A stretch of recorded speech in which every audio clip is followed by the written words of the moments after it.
Bismillahirrahmanirrahim. Assalamualaikum warahmatullahi wabarakatuh. Alhamdulillah wassalatu wassalamu ala Rasulillah. Allahumma alimna ma yanfa'una wanfa'na bima 'allamtana wa zidna ilman nafi'a ya rabbal alamin. Alhamdulillah, hari ini kita melanjutkan belajar kita tentang tafsir ayat-ayat ekonomi, terkhusus tafsir ayat-ayat jual beli. Kadang di satu ayat kita menemukan ayat itu kompatibel untuk sebuah hukum, misalkan ayat tentang hutang. Ayatnya kan panjang itu ya, itu berkaitan dengan hutang. Tetapi di satu ayat yang sama, ayat tentang hutang itu juga berbicara tentang transaksi keuangan lain. Misalkan jual beli di sana, adab-adabnya juga ada. Atau ayat tentang riba, misalkan wa ahallallahul bai'a wa harrama riba. Allah menghalalkan untuk kalian jual beli dan Allah mengharamkan riba. Satu ayat ini bisa digunakan untuk dua hukum, hukum riba maupun hukum kehalalan jual beli. Maka dari itu, nanti ketika kita bertemu dengan ayat-ayat tertentu di dalam hukum jual beli, tidak menutup kemungkinan ayat-ayat tersebut juga dapat digunakan di hukum-hukum transaksi ekonomi yang lain. Jadi multi dalil gitu ya. Dalilnya satu bisa dipakai di dalam permasalahan macam-macam, bisa dipakai di dalam persoalan ekonomi yang membutuhkan ketetapan dalil. Walaupun dalilnya sekilas mungkin itu saja di dalam Al-Quran, tetapi satu ayat itu rupanya bisa dipakai oleh lintas disiplin ya, lintas kajian, baik itu kajian jual beli, ada riba, ada gadai, ada kredit, ada pembiayaan dan lain-lain. Baik, kita masuk ke tafsir ayat-ayat jual beli. Sebelum masuk ke dalam tafsir ayat jual beli, kita juga perlu memahami bahwa Al-Quran, kitab yang kita imani bahwa itu datangnya dari Tuhan, dari Allah, mengandung semua solusi di dalam kehidupan kita. Baik itu yang solusi itu dapat kita cerna secara langsung, maupun kita harus menggunakan ilmu lain untuk membedah, untuk kemudian mengungkapkan makna di balik ayat-ayat tersebut. Nah, di dalam tafsir ekonomi nanti juga akan ada ayat-ayat seperti itu. Ada ayat yang ditafsirkan secara hakiki, ada tafsir ayat yang dipahami secara majazi gitu. Maka dari itu nanti di dalam dua kemungkinan itu kita akan seimbangkan ayat-ayatnya. Ayat-ayat jual beli yang bersifat hakiki dalam arti transaksi tabadul, perpindahan pertukaran barang dan kepemilikan, maupun transaksi jual beli yang bersifat majas gitu. Baik. Al-bai'u itu diambil dari bahasa Arab ya.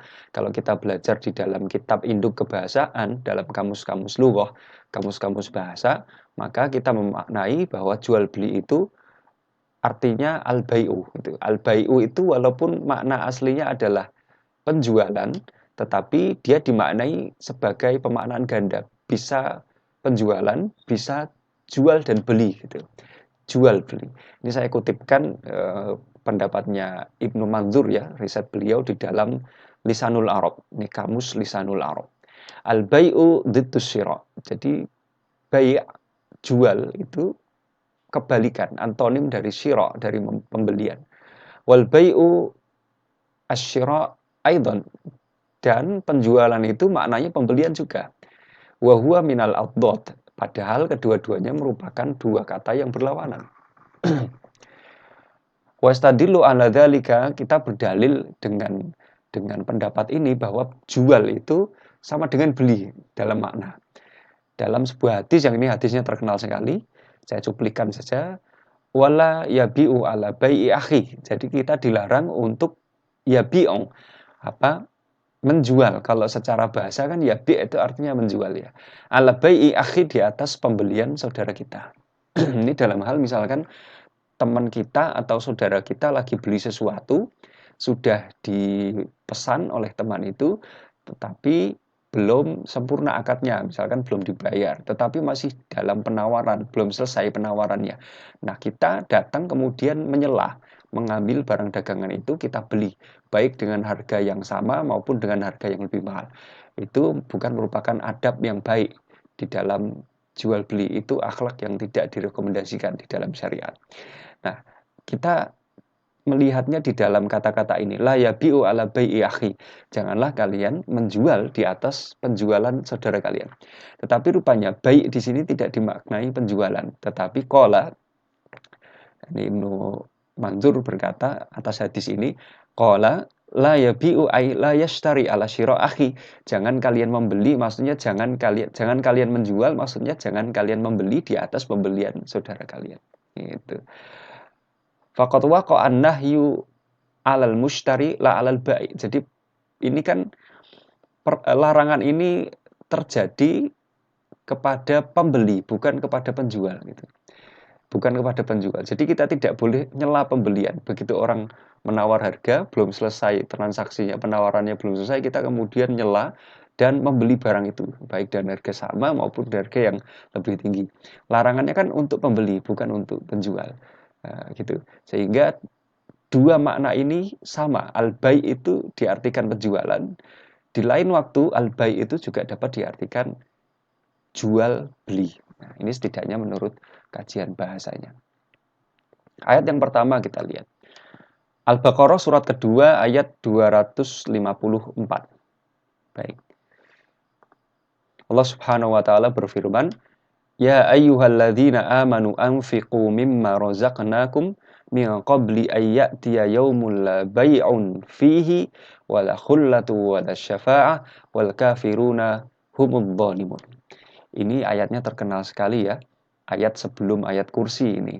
Nah, ya ayyuhalladzina amanu, wahai orang-orang beriman, infakkanlah sebagian dari rizki yang telah kami anugerahkan kepadamu sebelum datang hari kiamat yang tidak ada lagi jual beli pada hari itu, tidak ada juga persahabatan yang akrab, dan tidak ada pula syafaat.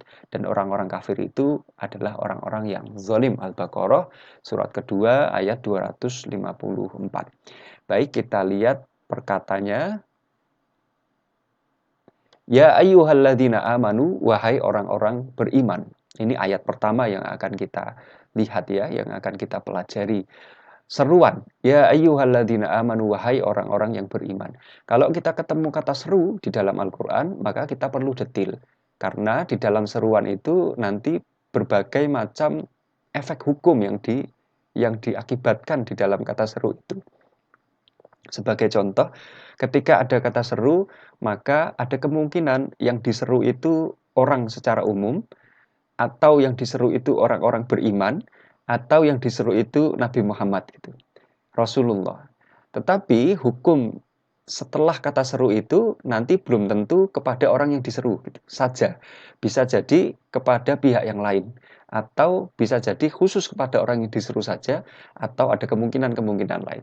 Sebagai contoh, ketika ayat ini berbicara, ya ayyuhalladzina amanu anfiqu mimma razaqnakum. Infakkanlah sebagian dari rizki yang telah kami anugerahkan kepadamu. Kami itu maksudnya Allah. Jadi ini perintah, seruan, dan perintah. Gitu kan? Seruannya kepada siapa? Kepada orang-orang yang beriman. Berarti kan semua orang yang beriman masuk ke dalam seruan ini. Nah, sekarang pertanyaannya adalah, apakah Nabi juga masuk ke dalam seruan ini? Masuk tidak kira-kira? Ya ayyuhalladzina amanu, wahai orang-orang beriman. Berarti kan kaum muslimin secara umum, kaum mukminin masuk ke dalam seruan ini. Nabi masuk enggak? Masuk, rupanya Nabi juga masuk di dalam jajaran orang-orang beriman. Sehingga Nabi juga kena seruan ini. Hukumnya kepada orang beriman, suruh berinfak.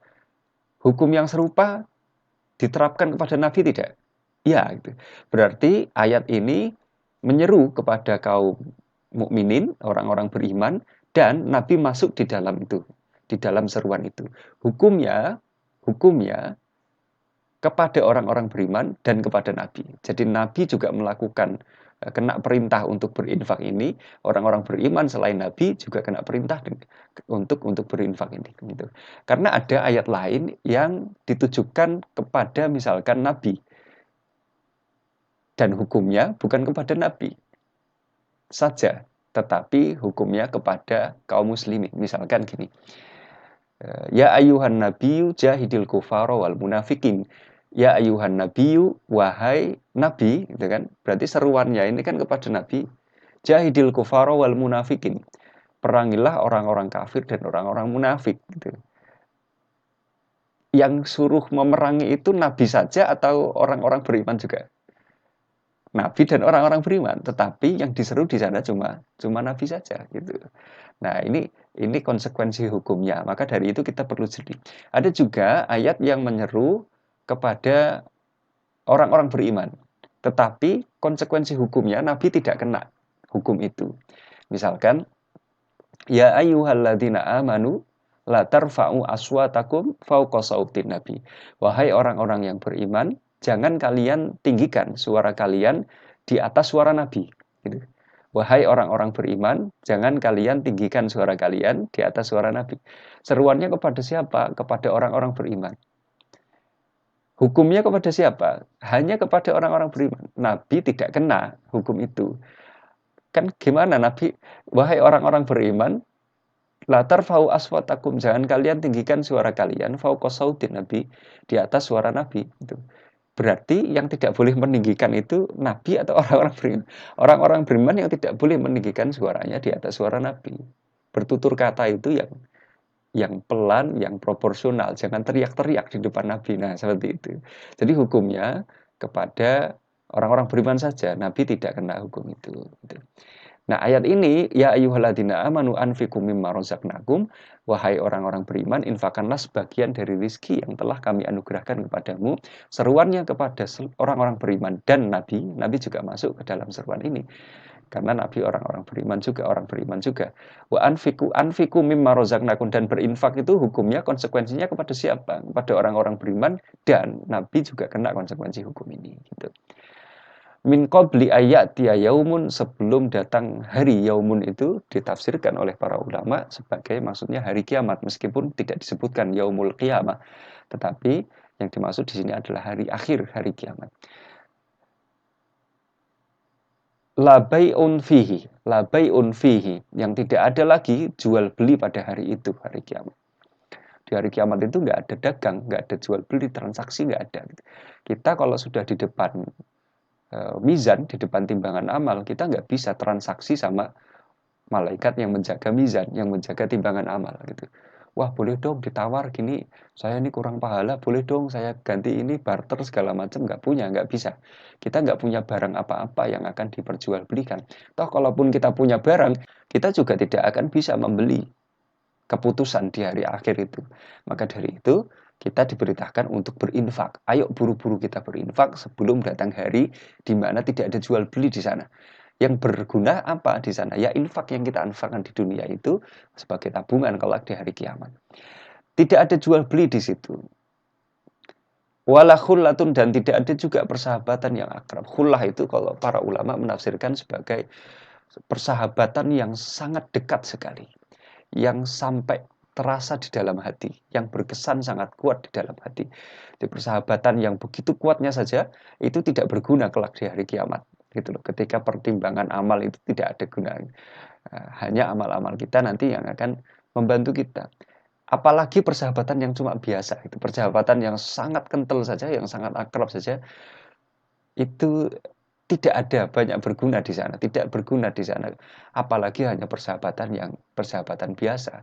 Wala syafa'ah, dan tidak ada pula syafa'ah. Pertolongan itu tidak ada kecuali pertolongan dari Allah, gitu loh. Kecuali pertolongan dari Allah melalui syafaatnya Nabi alaihi salatu wasallam.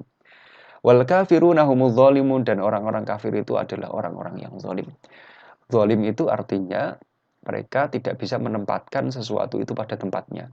Kita punya buku, kita letakkan di lemari, itu namanya sesuai porsinya, sesuai tempatnya. Kita punya buku, kita letakkan di atas kompor, maka itu namanya zalim, tidak meletakkan sesuatu pada tempatnya. Kita punya misalkan laptop, ya, kita punya komputer, kita taruh di kamar mandi, kita guyur sama air, nah itu artinya kita zalim, tidak meletakkan sesuatu itu pada tempatnya, gitu. Kita punya kepala, ya, kita punya otak kita buat mikir, kita taruh di dengkul gitu. Nah, itu juga zolim, tidak meletakkan sesuatu pada tempatnya gitu. Mikir kok pakai dengkul, mikir tuh harusnya pakai pakai otak, nah kan gitu ya. Kita juga punya Tuhan, Allah. Nah, kita sebagai hamba. Kalau kita ngaku sebagai Tuhan yang punya kuasa sebagaimana Allah, maka kita zolim. Artinya kita tidak menempatkan diri kita sebagai seorang hamba. Itulah yang dilakukan oleh Firaun waktu itu kan. Dan orang-orang kafir zolimnya di mana? Mereka tidak mengakui bahwa Allah itu Tuhan. Tidak meletakkan Tuhan itu pada posisi Tuhan gitu loh. Allah itu tidak diakui sebagai Tuhan. Maka dari itu mereka zolim. Lawan dari zolim itu apa? Adil. Jadi meletakkan sesuatu sesuai dengan tempatnya. Nah, orang-orang kafir ini adalah orang-orang yang zolim karena mereka meletakkan Allah itu tidak sebagai Tuhan mereka, tidak sebagai sesuatu yang seharusnya mereka sembah. Gitu. Tidak meletakkan harta mereka itu di dalam jalurnya, menghambur-hamburkan harta, menginfakkan harta tidak pada jalan Allah, ya kan? Jual beli dengan sembarangan, tidak ada kaidah aturan yang mengatur jual beli itu artinya zolim. Nah, seperti itu. Wal kafiruna humul zolimun, dan orang-orang kafir itu adalah orang-orang yang zalim. Baik. La bai'un fihi wala khullah bimakna laisa. Jadi la di dalam bahasa Arab itu kan maknanya kalau tidak jangan ya tidak gitu kan. Tetapi la di sini maknanya laisa, artinya tidak ada. La nafi di sana ya, tidak ada. Bukan la nahi, bukan jangan.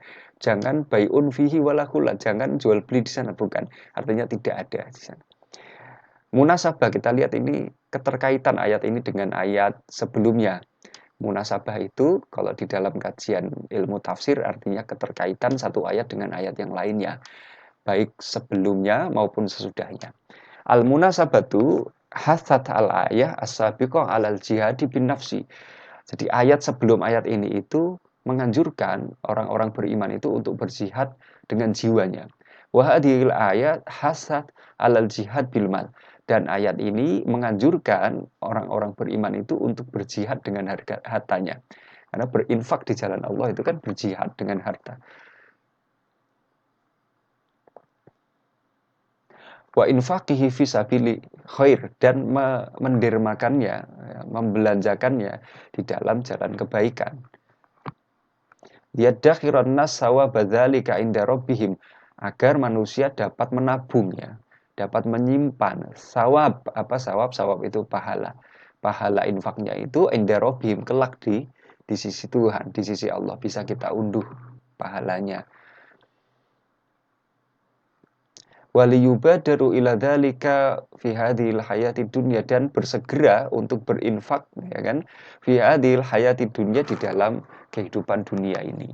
Jadi keterkaitan dengan ayat sebelumnya adalah kalau ayat ini kan untuk infak fisabilillah ya, jihad dengan harta. Ayat sebelumnya itu ada anjuran untuk berjihad dengan jiwa. Nah, ini ayatnya saya cuplikan, walau sya'allahu maqtatalu. Kalau Allah berkehendak maka mereka tidak akan saling berperang gitu kan, tidak akan saling bunuh membunuh. Ini ayat berbicara tentang jihad dengan jiwa ya, dengan nyawa. Kalau ayat ini jihad dengan harta, artinya berinfak fisabilillah. Nah, seperti itu. Baik, ini kutipan para ulama ya. Ada sebagian pendapat para ulama mengenai infak di dalam ayat tersebut. Nah, pendapat pertama mengatakan bahwa yang dimaksud dengan wa anfiku mimma rozaqnakum itu, infakkanlah apa-apa yang telah diberikan Allah kepada kalian. Maksudnya infak itu infak wajib.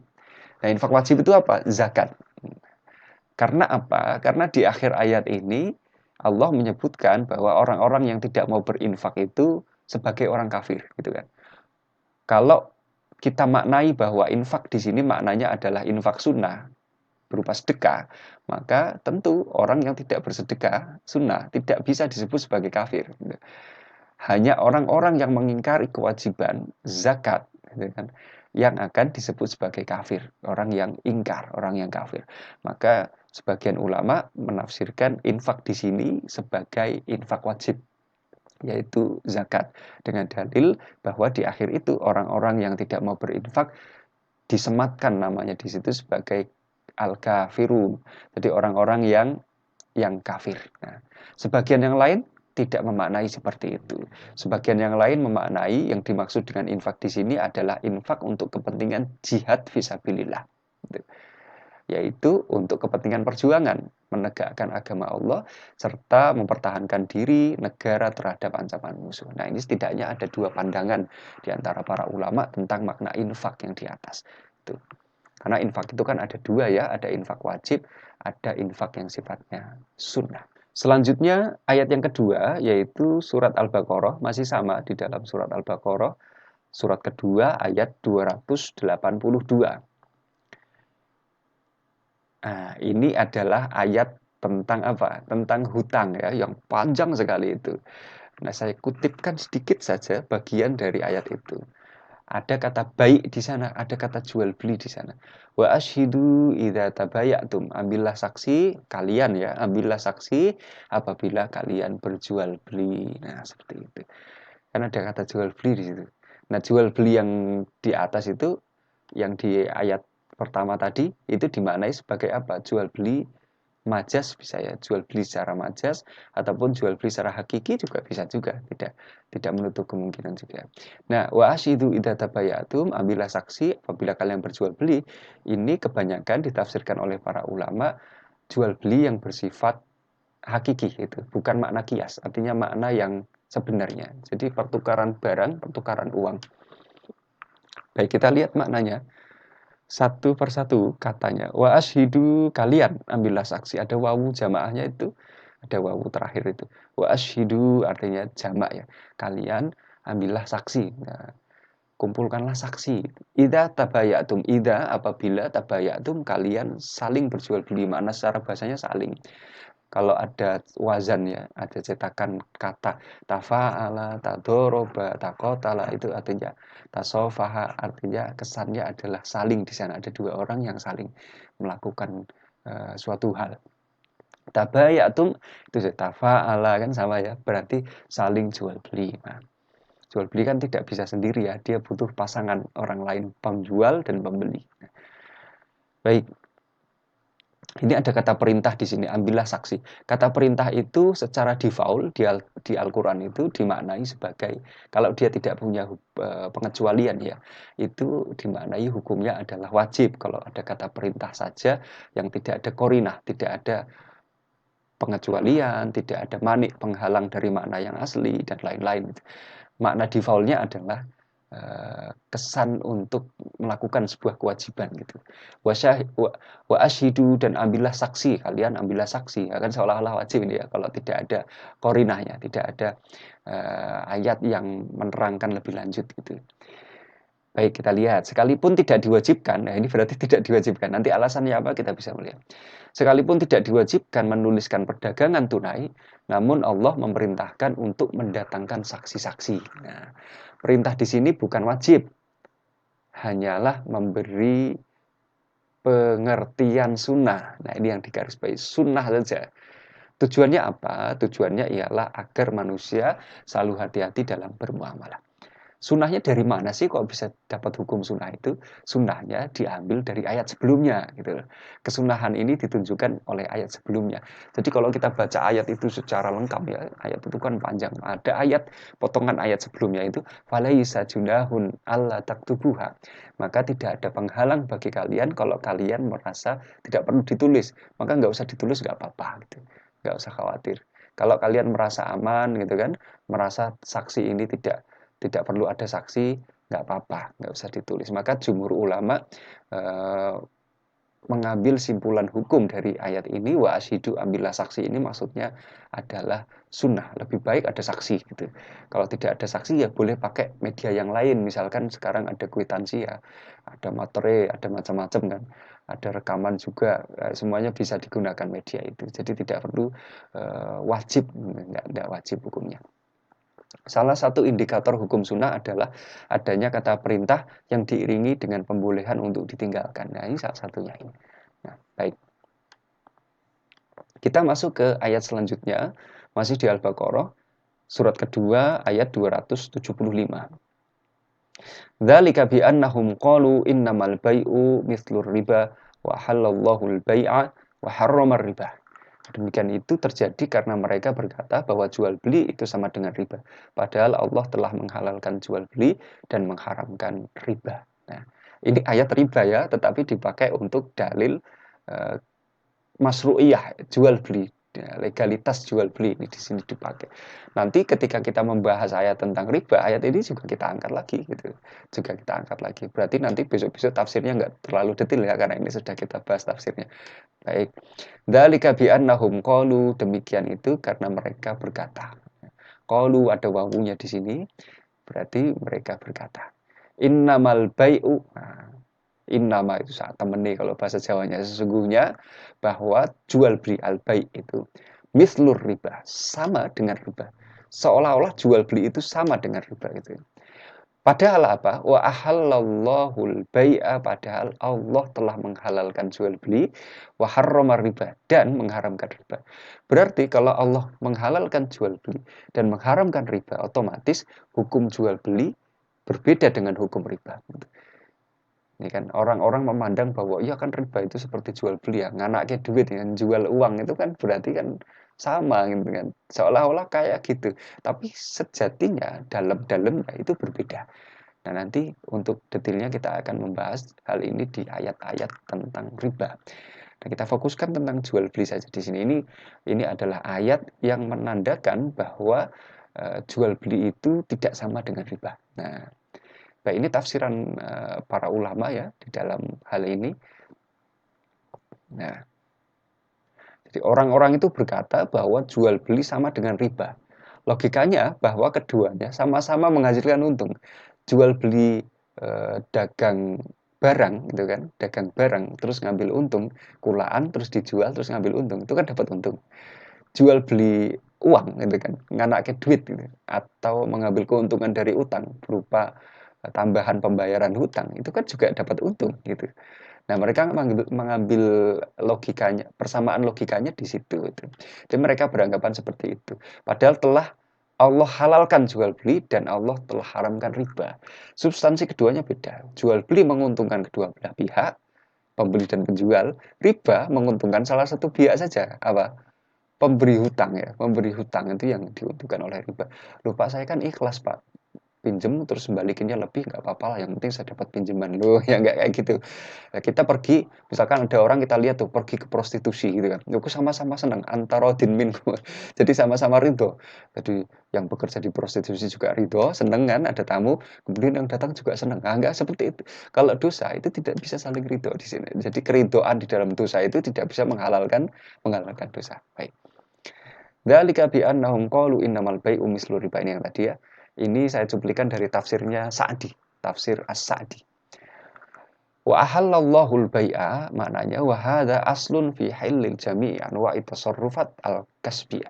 Jadi ini hukum dasar bahwa segala eh, tasarrufat al-kasbiyah. Jadi eh, usaha untuk bekerja gitu, usaha untuk bekerja, ya kan, tindakan-tindakan pekerjaan itu hukumnya halal, hukum asalnya itu.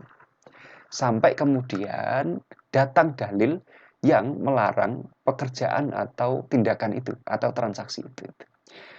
Ahallallahul bai'. Bai' itu kan luas sekali ya. Jenisnya macam-macam, banyak sekali gitu. Jadi bai' ini lebih luas daripada riba gitu. Riba ini satu titik kecil, bai' ini titik lingkaran yang besar. Sehingga ketika Allah menghalalkan bai', yang Allah halalkan itu lebih banyak daripada yang Allah larang itu. Annal halala kasirun, bahwasanya yang halal itu lebih banyak. Wahwal asal, dan ini hukum asalnya. Fil muamalat, di dalam kita bermuamalat. Wa anal harama ma'dudun mahsurun. Jadi yang haram itu terbatas ya, nggak banyak, yang haram terbatas. Nah, ini juga ayat ini menunjukkan kepada kita sama hatul Islam, sama hatil Islam. Jadi kelonggaran Islam, wa yusrihi, dan kemudahannya. Wa fadlillahi ala ibadihi wa rahmatihi, dan karunia Allah kepada hambanya dan rahmatnya Allah kepada hambanya. Karena yang dihalalkan itu lebih banyak daripada yang dilarang. Nah, begitu. An-Nisa sekarang ayat 29 kita lihat. Ya ayyuhalladzina amanu la ta'kulu amwalakum bainakum bil batili illa an takuna tijaratan an taradin minkum. Nah, ini tentang tarodin ini yang saya kasih garis bawah atau font merah. Jadi hendaknya jual beli itu ada kerelaan di antara dua belah pihak, tidak ada keterpaksaan di antara satu dengan yang lainnya. Itu rela gitu, sama-sama plong, sama-sama lega. Baik, kita lihat ya. Wahai orang-orang beriman, la ta'kulu, janganlah kalian memakan amwalakum bainakum, ya, harta sesamamu itu dengan cara yang batil bil batili, dengan cara yang batil, cara yang tidak dibenarkan, zolim ya, tidak rela pembelinya atau penjualnya ditekan sehingga penjualnya tidak rela juga merasa rugi. Ini tidak merupakan sesuatu yang dianjurkan di dalam syariat. Justru kita harus jauhi itu. Illa antakuna, kecuali transaksi kalian itu, kalian makan harta itu, tijaratan antara diminkum adalah perniagaan ya, jual beli yang ada dasar suka sama suka, ridho di antara kalian. Nah, pelong semua, lega semua, gitu. Tidak ada kezoliman di situ. Wala taqtulu anfusakum, janganlah kamu membunuh dirimu sendiri. Nah, ini larangan untuk bunuh diri ya, bunuh diri. Sebenarnya istilah bunuh diri itu juga gimana ya, kurang kalau ditarik-tarik secara bahasa juga gimana ya, sebenarnya diri kita itu kan bukan punya kita membunuh diri kita, itu diri kita punya siapa sih? Punya Allah, sehingga dilarang kita membunuh sesuatu yang miliknya Allah gitu. Allah masih kasih kita kesempatan hidup, kok kita bunuh hidup kita gitu, kita bunuh diri kita hilangkan nyawa kita dengan cara yang tidak dibenarkan ya kan. Ya, bunuh diri itu tidak dibenarkan ya, kecuali kisos misalkan, kecuali sesuatu yang dibenarkan dalam syariat, membunuh secara secara legal itu ada nanti di hukum pidana Islam ya, dengan alasan nah, kita membunuh diri kita sendiri itu tidak boleh, gitu kan. Ini larangan ya, dan secara filosofis juga kita memahami bahwa diri kita itu bukan milik kita, tapi titipan punyanya Allah untuk kita jaga, untuk kita rawat gitu kok. Kita dapat titipan baik-baik, bagus-bagus kok kita rusak, itu kan berarti kita lalai dengan amanah yang dititipkan kepada kita. Jangan bunuh diri, jangan kalian membunuh diri kalian. Innallaha kana bikum rahim. Sesungguhnya Allah adalah Maha Penyayang kepada kalian, kepadamu gitu. Jadi Allah itu sayangnya lebih besar daripada murkanya. Lebih sayang kepada kita. Kadang-kadang Allah itu bilang, "Man dzalladzi yuqridullaha qardan hasanan fayudha'ifahu lahu adha'afan katsira." Barang siapa yang minjami Allah dengan pinjaman yang baik. Jadi seolah-olah Allah itu menurunkan level ketuhanannya gitu. Allah butuh sesuatu, Allah butuh dipinjami seolah-olah gitu kan. Kita punya duit itu punya kita seolah-olah. Sampai Allah seperti itu hanya karena ingin memotivasi kita untuk kita berinfak, meminjamkan harta kita di jalan Allah. Lafadznya juga Allah tidak minta tapi pinjam. Kalau sudah pinjam berarti Allah pasti akan balik kembali gitu kan. Entah dalam bentuk apa nanti Allah yang atur itu.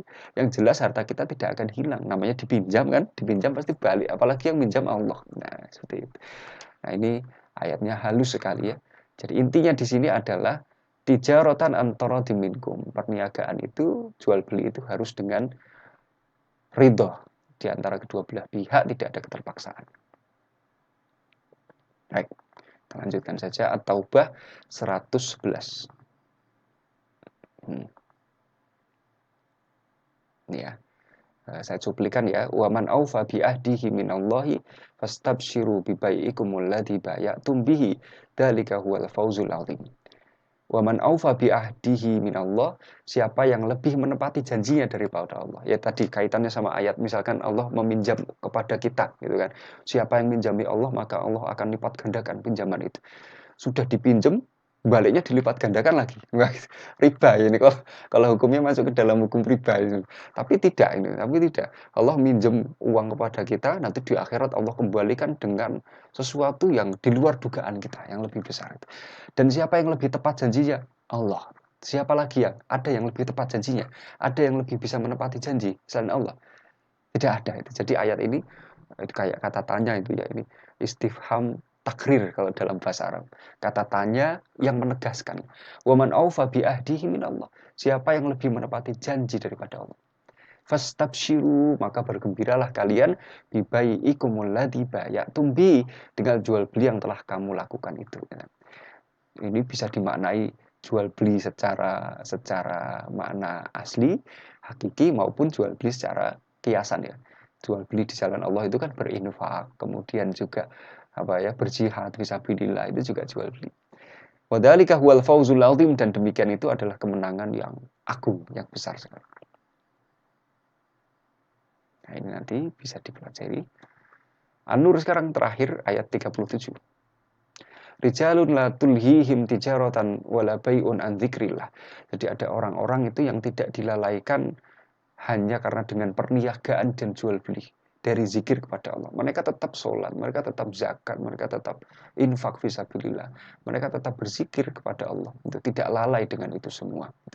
Ini keutamaan ya. Jadi meskipun kita berdagang, jual beli, sibuk dengan bisnis, tetapi kita tidak boleh lalai dari zikir kepada Allah.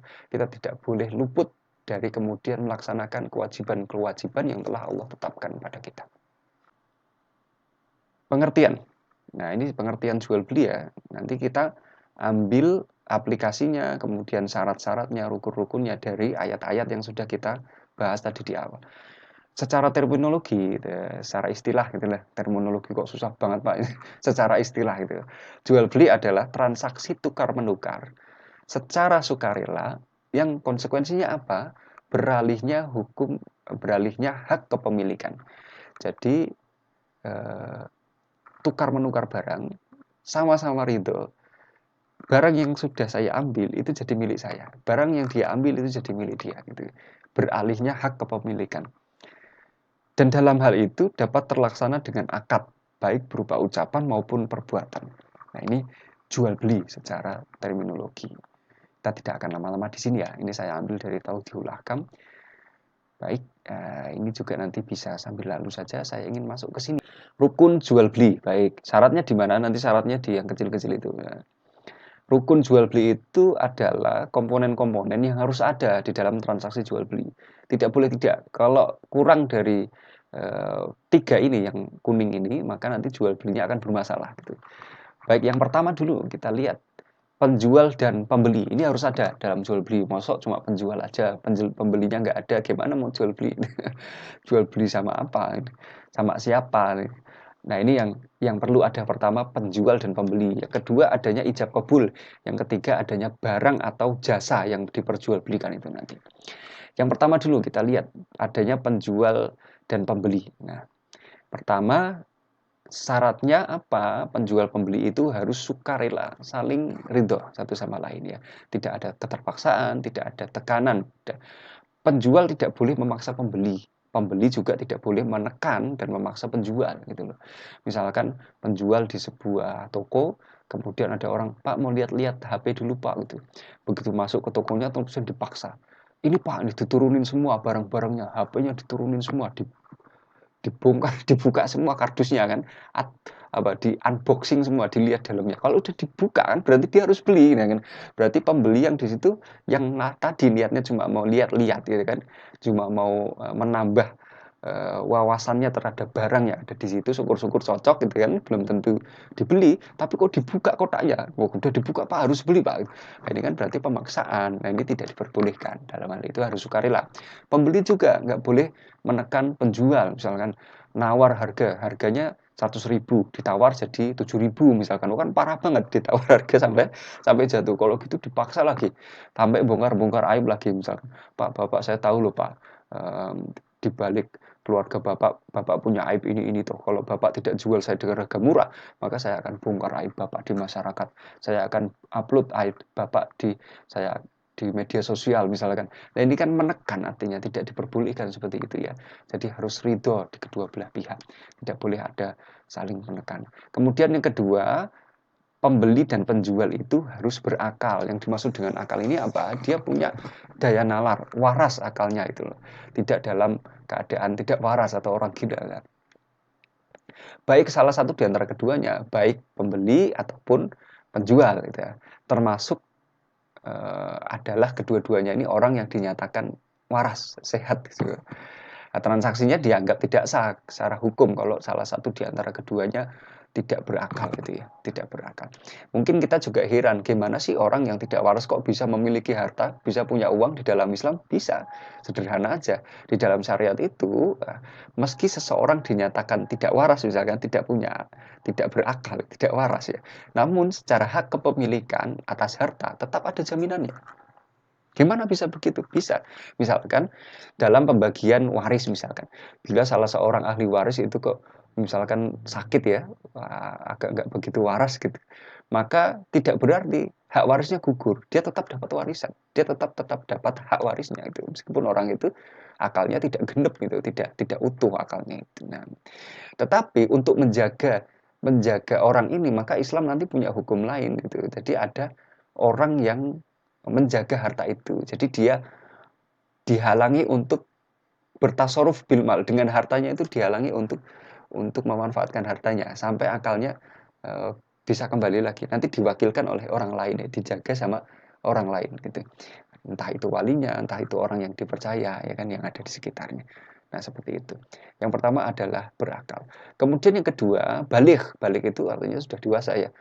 Eh, ada akil. Akil itu kan secara rasio. Kalau balik itu dia fisiknya. Nah, fisiknya sudah cukup, sudah bukan anak kecil lagi, bukan balita lagi itu. Bukan balita lagi. Anak kecil yang belum balik, yang bertransaksi keuangan gitu kan. Itu tidak sah transaksi keuangannya itu, tidak sah. Tidak sah karena dia belum bisa membedakan mana yang bisa saya beli, mana yang tidak, mana yang layak untuk kebutuhan saya, mana yang tidak. Masih sulit untuk membedakan itu. Nah, anak kecil juga secara hak harta Islam menjaga. Misalkan ada seorang ayah punya harta miliaran ya, triliunan. Kemudian meninggal, punya anak satu masih balita. Anak yang satu masih balita ini tetap dapat hak warisnya dari bapak yang kaya tadi itu. Tetap dapat. Nah, kalau dia TK, PAUD, duitnya banyak, sekoper, terus datang ke pameran mobil mewah misalkan, terus beli Lamborghini atau beli Fire misalkan, nah itu transaksinya tidak sah itu. Kecuali anak ini eh, disuruh disuruh oleh oleh bapaknya pergi ke suatu tempat dengan dibawakan pembantu, misalkan catatan khusus ya. Catatan ini tolong dikasihkan ke bapak itu, nanti di sana ada transaksi jual belinya, itu sebagian ulama membolehkan. Atau misalkan anak kecil itu bertransaksi dengan jumlah yang eh, minim, yang kecil. Misalkan dia beli permen ya kan ke warung, dia punya duit dikasih bapaknya, terus dia beli pakai uang itu permen atau makanan kecil ya di warung, itu diperbolehkan. Nah, selanjutnya penjual pembeli itu tidak harus muslim. Nah, ini yang penting juga. Penjual dan pembeli itu tidak harus muslim. Orang non muslim boleh jual beli dengan kita. Kita membeli dari orang non muslim boleh, ya kan? Kita menjual kepada orang non muslim itu juga boleh. Wah, ini gara-gara dia non muslim, kita nggak boleh bertransaksi kepada dia, boykot non muslim. Nggak seperti itu ya, boleh. Hukumnya apa? Mubah kita mau bertransaksi itu, tapi tidak sampai wajib ya, jangan sampai wajib jual beli kepada orang Yahudi misalnya, tidak seperti itu. Hukumnya mubah. Nah, dalilnya apa? Banyak sekali. Rasulullah itu pernah membeli makanan dari seorang Yahudi ya, dengan pembayarannya itu ditangguhkan, dalam arti tidak langsung dibayar kontan ya. Jadi beliau menggadaikan baju besinya untuk membeli minjam gandum ya, membeli gandum dari seorang Yahudi gitu. Nah, transaksi-transaksi para sahabat dengan orang-orang non Muslim itu di Madinah itu juga sering terjadi, dan itu hal yang biasa. Jadi tidak harus muslim dalam dalam penjual dan pembeli ini, baik salah satu di antara keduanya ataupun dua-duanya. Baik, kita masuk yang kedua, ijab kabul. Nah, ini rukun yang penting juga ya, ijab kabul. Kabul itu apa sih Pak? Ada dua kata, ijab dan kabul. Sederhananya kalau kita ngelihat orang nikah itu, ada wali, kemudian ada calon mempelai pria gitu kan. Saya nikahkan anak saya, nama ini gitu kan, kepada Anda, nama ini bin ini gitu kan. Dengan mahar ini dibayar tunai gitu. Ijab itu namanya. Kabulnya apa? Kabil tuh nikah, saya terima nikahnya anak bapak, nama ini dengan mahar sekian dibayar tunai, pakai digoyang segala gitu tangannya kan, sah itu ijab kabul, serah terima namanya, serah terima. Tetapi yang dimaksud ijab kabul nanti ulama ada sedikit perbedaan pendapat di antara para ulama. Jumhur ulama mengartikan ijab itu adalah sesuatu yang timbul dari penjual, yang menunjukkan bahwa dia itu ridho. Misalkan seorang penjual mengatakan kepada pembeli, saya jual buku ini kepada Anda dengan harga Rp10.000 tunai gitu. Saya jual buku berarti saya bilang, saya jual buku ini kepada Anda dengan harga Rp10.000 tunai. Ini namanya ijab. Ya kan? Qabul itu apa? Pendapat mayoritas ulama, qabul itu sesuatu yang timbul dari pihak pembeli, kemudian pandangan madhab Hanafi. Nah, madhab Hanafi dalam hal ini agak berbeda dengan jumhur menetapkan ijab dan qabul. Ya. Dalam pandangan madhab Hanafi, ijab adalah lafadz yang diucapkan terlebih dahulu, baik pembeli maupun penjual. Nah, qabul nanti berarti lafadz yang diucapkan berikutnya setelah lafadz ijab. Gitu. Jadi tidak melulu ijab itu dari penjual, tidak melulu qabul itu dari pembeli. Pokoknya yang ngomong duluan berarti itu ijab. Gitu. Yang ngomong belakangan, yang merespon itu berarti qabul. Gitu. Misalkan ada pembeli mengatakan, Pak, saya beli mobil itu gitu dengan harga sekian. Penjualnya kan terakhir yang ngomong ya, pembelinya duluan yang ngomong gitu. Kemudian bapaknya itu yang jual mobil, dia bilang, baik, saya serahkan mobilnya ke Anda dengan harga sekian gitu. Tunai gitu. Berarti kan kebalik ini. Nah, ketika pembeli ngomong pertama kali, menurut madhab Hanafi, ini adalah lafadz ijab. Lafadz yang diucapkan pertama kali baik pembeli maupun penjual. Nah, lafadz selanjutnya sebagai respon dari lafadz ijab itu disebut dengan qabul. Baik itu dilafadzkan oleh pembeli maupun penjual. Ini agak berbeda dikit ya dari jumhur. Tetapi perbedaan ini tidak berefek kepada hukum yang baik selanjutnya. Nah, ini lafadz ijab qabul itu juga punya syarat ya. Lafadznya harus tidak boleh bertentangan. Nggak boleh bertentangan, baik bertentangan barangnya, bertentangan harganya, ataupun bertentangan waktunya. Ya, ini tidak boleh bertentangan, harus sama. Bertentangan barang, misalkan saya jual buku ini dengan harga 10.000, lalu pembeli mengatakan saya beli tas ini dengan harga 10.000, yang dijual buku, yang dibeli tas. Ini kan berarti ijab qabulnya bertentangan. Barangnya bertentangan tidak boleh. Kemudian juga harga bertentangan. Misalnya ini juga tidak sah ijab qabulnya ya. Misalkan saya jual buku ini harga 10.000. Kemudian pembeli mengatakan saya beli buku ini dengan harga 5.000. Berarti kan buku sama buku tapi harganya bertentangan. Nah, adapun caranya juga tidak boleh bertentangan. Misalkan saya jual buku ini 10.000 dibayar tunai. Kemudian yang beli bilang, saya beli buku ini 10.000 dengan hutang, kredit misalkan, tidak dibayar tunai. Berarti kan cara pembayarannya berbeda. Nah, dalam hal ini ijab qabul tidak boleh bertentangan, baik barangnya, caranya maupun waktunya. Waktu pembayarannya tunai atau non tunai ya, seperti itu. Kemudian ijab juga dengan menggunakan sighah madhi. Sighah madhi itu lafadz pelafalan yang menandakan telah dilakukan itu.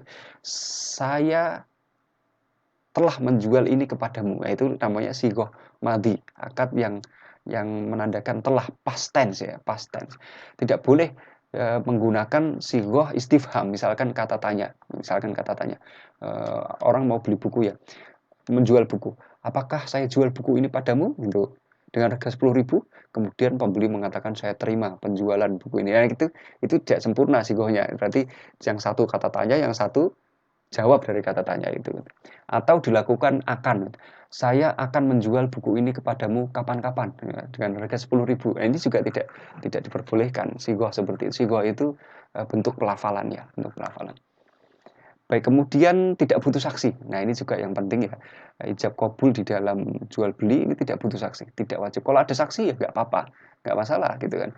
Tapi kalau tidak ada saksi ya tidak terlarang, tidak kemudian jual belinya menjadi batal ya, tidak menjadi batal. Kemudian rukun yang ketiga adalah barang dan jasa. Nah, barang dan jasanya itu harus seperti apa? Yang pertama harus suci. Nah, ini dalilnya banyak sekali dalam hadis maupun di ayat juga ada ya. Nah, ini sudah disepakati oleh para ulama. Jadi kita tidak boleh menjual sesuatu yang tidak suci. Nah, misalkan di dalam Al-Quran Allah Subhanahu Wa Taala berfirman, Innallaha wa rasulahu. Oh, ini di dalam hadis ya. Innallaha wa rasulahu harramal bail khamri wal maitati wal khinzir wal asnam. Nah, tidak boleh jual beli itu jual beli minuman keras, khamr ya. Kemudian maita, bangkai, ya kan tidak suci, bangkai, babi, khinzir, kemudian juga berhala, asnam itu juga tidak suci, tidak diperbolehkan jual beli menggunakan barang-barang yang tidak suci. Yang pertama, jadi barang dan jasa itu harus suci. Tidak boleh memperjualbelikan barang dan jasa yang tidak suci. Nah, macam-macam. Khamr, minuman keras, kemudian babi, dagingnya, kulitnya, minyaknya, tulangnya, ya. Kemudian apalagi ya, bulunya itu juga nggak boleh. Atau barang-barang najis lainnya, bangkai misalnya tidak boleh juga. Kotoran hewan itu tidak boleh dijual belikan ya. Kotoran hewan itu terus dijual. Nah, kecuali nanti ulama berbeda pendapat dalam hal pengolahan. Jadi kotoran hewan yang sudah diolah menjadi pupuk, bolehkah nanti dijual beli? Nah, ini nanti kita akan diskusi secara langsung lah, secara langsung. Tuh, darah itu juga tidak boleh diperjualbelikan. Jadi ada orang jual beli darah, baik itu darah mentah maupun darah matang ya. Berarti kan di Solo banyak orang jual darah matang ya. Darah yang sudah diolah jadi lauk itu tidak boleh. Baik darah manusia maupun darah hewan, tidak boleh. Darah mentah itu tidak boleh juga dijual. Yang ada donor. Donor itu kita tidak menjual darah kita, tetapi kita sumbangkan untuk membantu saudara-saudara kita yang membutuhkan darah. Transfusi darah. Bangkai itu juga tidak boleh ya, tidak boleh dijual.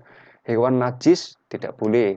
Hewan najis itu ya misalkan anjing, babi itu kan tidak boleh diperjualbelikan ya.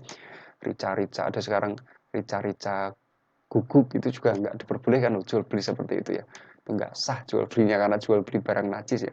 Hewan buas itu juga tidak boleh diperjualbelikan. Hewan buas. Nah, nanti meskipun ulama berbeda pendapat di sana, khamr tentunya, narkoba dan lain-lain. Baik, ini yang pertama. Kemudian yang kedua, eh, barang itu harus punya manfaat. Nah, harus punya manfaat. Nggak boleh barang yang tidak bermanfaat itu kan.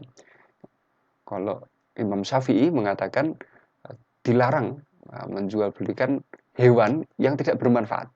Misalkan semut. Tapi mungkin bagi sebagian orang semut itu manfaat ya. Manfaat sebagian orang. Bisa jadi dibuat mengusir apa gitu kan, ternak semut misalkan, ini ada di beberapa daerah yang sekarang ternak semut ya, ternak semut angkrang itu nanti diambil telurnya untuk makanan burung misalkan. Tetapi ada hewan-hewan yang tidak bermanfaat. Ada juga ulama yang melarang jual beli, misalkan ya, ini sebagian ulama tidak semuanya, alat musik. Nah, ada yang memandang bahwa alat musik ini tidak begitu uh, terasa manfaatnya nih. Bagi sebagian ulama, tetapi sebagian yang lain rupanya nanti agak berbeda dalam hal ini. Dimiliki oleh penjual, ya. Kita tidak boleh menjual sesuatu itu yang barang yang kita tidak miliki, gitu kan? Tidak boleh. Kalau makelar gimana? Kalau makelar beda lagi. Makelar itu dia mendapatkan wewenang dari pemilik barang untuk menjualkan barangnya sebagai wakil. Sebagai itu diperbolehkan. Tapi yang tidak boleh adalah kita menjual sesuatu yang itu tidak kita miliki. Misalkan kita datang ke marketplace nih, salah satu situs jual beli online.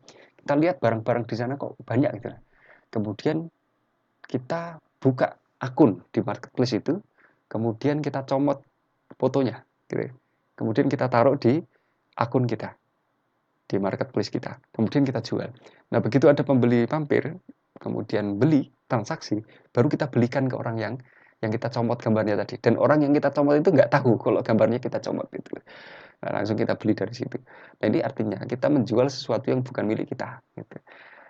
Gimana caranya kalau mau jadi dropshipping ya, pakai akad dropshipping atau reseller, nanti ada sendiri pembahasan.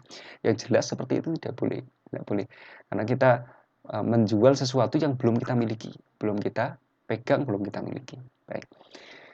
Itu kemudian juga tidak diperbolehkan menjual sesuatu yang tidak bisa diserahkan. Nah, misalkan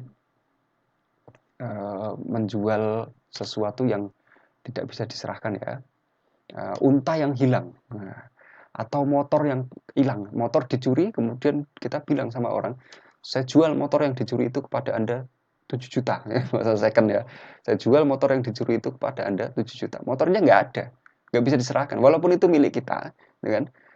Waktu itu milik kita, suci juga barangnya kan, punya manfaat juga, tapi tidak bisa diserahkan. Barangnya mana? Barangnya dicuri kok nggak jelas barangnya, itu tidak diperbolehkan. Nah, seperti itu. Kemudian juga misalkan kita menjual ikan di laut ya. Ada di laut itu ada ikan tenggiri misalkan. saya menjual ikan tenggiri yang ada di laut kepada Anda 1 kilo, misalkan 1 kilonya sekian puluh ribu. Jadi ikan tenggirinya kan nggak bisa ditangkap, belum ada gitu, belum ditangkap. Nah ini tidak diperbolehkan juga menjual sesuatu yang tidak bisa diserahkan. Nah, yang terakhir adalah barang itu tidak diketahui keadaannya. Kalau tidak diketahui keadaannya, kita tidak boleh jual barang atau jasa itu. Baik dari sisi kualitas maupun kuantitas. Dari sisi kualitas, kita mau beli rumah, tapi kita nggak tahu nih kualitas di dalam rumahnya, cat-catnya kayak gimana, kemudian lantainya kayak mana, kemudian listriknya berapa, dayanya berapa, kita nggak tahu kualitas rumah itu. Atau beli motor nggak tahu kualitas motornya. Yang penting beli aja. Nah, ini dapat merusak transaksi jual beli kita itu. Maupun kuantitas, berapa jumlahnya kita nggak tahu. Gitu. Beli sesuatu, pokoknya mystery box gitu ya. Kita kadang di marketplace itu kan ada sekarang mystery box ya. Jual beli sesuatu di dalam kotak, kita nggak tahu isinya. Nah, dan kita juga nggak tahu kualitasnya. Nggak ada garansinya di sana. Isinya apa, jumlahnya berapa kita nggak tahu. Yang penting beli aja. Nah, katanya sih ada iPhone-nya gitu kan, paling maksimal. Begitu dibuka isinya sisir misalkan. Begitu dibuka isinya kalung 2000-an. Jas hujan. Nah, ini kan berarti kan spekulatif sekali. Kita tidak tahu isinya, kualitasnya, jumlahnya. Dan ini dapat merusak jual beli kita. Baik, demikian. Semoga dapat difahami. Kita sambung dengan sesi tanya jawab. Wabillahi taufiq wal hidayah. Assalamualaikum warahmatullahi wabarakatuh.